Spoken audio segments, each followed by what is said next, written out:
చేయి జారిన తరుణం తిరిగొస్తుందా? ప్రతి పూటొక పుటలా తన పాఠం వివరిస్తుందా? మన కోసమే తనలో తను రగిలే రవి తపనంతా కనుమూసిన తరువాతనే పెను చీకటి చెబుతుందా?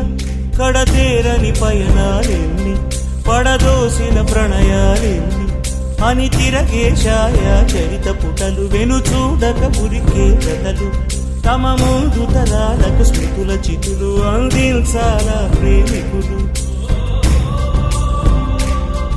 ఇది కాదే విధిరాత అనుకోదేం ఎదురీత. 10 నెలలు తనలో నిన్ను మోసిన అమ్మైనా అప్పుడో ఇప్పుడో కననే కలను అంటుందా? ప్రతి